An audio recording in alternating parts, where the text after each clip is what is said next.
Je m'appelle Aymeric, je suis infirmier à Fontaine-le-Comte depuis 2012. On est dans une ville qui fait à peu près 4000 habitants, en zone semi-urbaine. Moi, je suis infirmier libéral depuis maintenant janvier 2011, diplômé depuis 2009 à l'IFSI de Poitiers. Alors j'ai pris la décision de prendre des étudiants dès que j'avais créé le cabinet. En fait, pour moi, c'était une certaine continuité. C'était un objectif que j'avais fixé pour le cabinet. Salut Fabien, ça va ? Il me semble important aujourd'hui de pouvoir offrir aux étudiants un espace de formation. On sait que la tension à l'hôpital est grande, ils forment à tour de bras. Du coup, pour moi, c'était essentiel de les faire venir avec nous pour qu'ils se rendent compte de ce qui se passe après l'hôpital. Je pense que Fabien, ça doit être notre 15 ou 16e étudiant. Allez, let's go. Bonjour, bonjour. Attends, c'est pas comme ça qu'il faut faire comme ça. Là, et là c'est bon, tiens. Alors ce que j'attends moi d'un étudiant sur le terrain, dans un premier temps, c'est qu'il se fasse un peu discret au départ, vraiment que les patients s'adaptent à sa présence dans un premier temps, et puis ensuite c'est qu'il acquiert des compétences, un savoir et surtout une capacité réflexive. Donc voilà, ce que j'attends, c'est qu'au fur et à mesure, il se professionnalise. Bonjour. Bonjour. Comment allez-vous? Ça va et vous? Ça va. Je m'appelle Fabien, j'ai 37 ans et je suis actuellement en reconversion professionnelle. Je nettoie le contour de la plaie. Allez-y.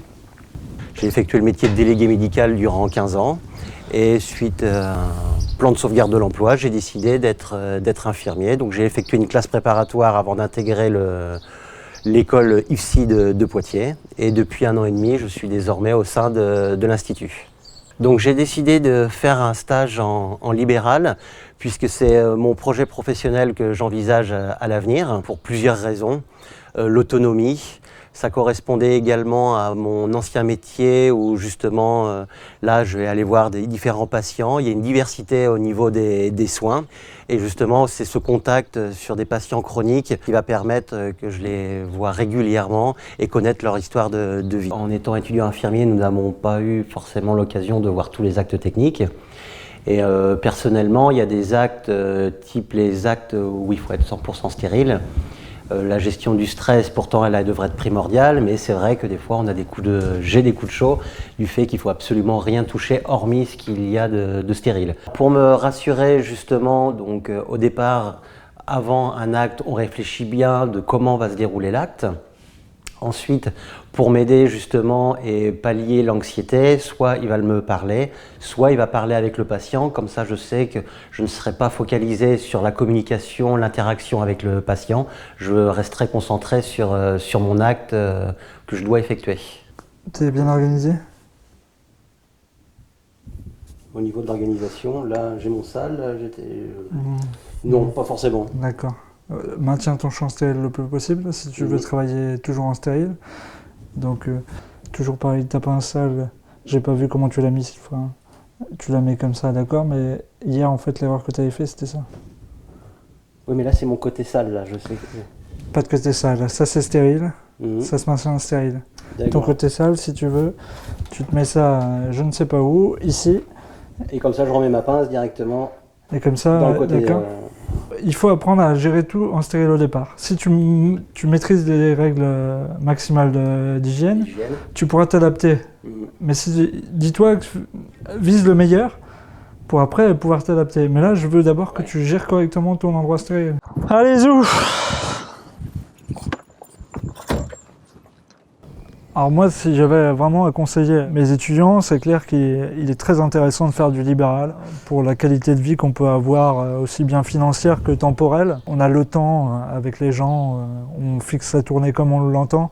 Du coup, j'essaie de transmettre ça, montrer que la relation avec l'humain, c'est ce qu'il y a de plus important ici à domicile. Toutefois, je relativiserai vis-à-vis de ça. Souvent, le métier est assez féminisé. Le statut actuel du libéral fait qu'il faut réfléchir à ça. Comment gérer une maternité quand on a un statut de libéral, qu'on a peu d'indemnités. Les charges tombent quand même tous les mois. Et, actuellement, il faut réfléchir à tout ça avant de s'installer. Je te mets les premiers, tu finis ? La semaine prochaine, on a prévu de faire le bilan de mi-stage. Du coup, avec Fabien, on va faire le point sur ses soins, ses axes d'amélioration. Ouais, ça a été la mode des... ça vient du Japon, je crois, les couteaux céramiques. C'est les maîtres sushi, je crois, qui utilisaient ça. Ah, vous n'êtes pas la première, vous ne serez pas la dernière. Non, quand je suis aux urgences, on m'a dit que j'étais la 10e depuis le début du mois. Ce qu'il faut que tu regardes, donc là, les fils, tu y touches pas, mais par contre, tu vois, ce qui m'intéresse, c'est de voir ça, tu vois, voir si c'est bien soudé.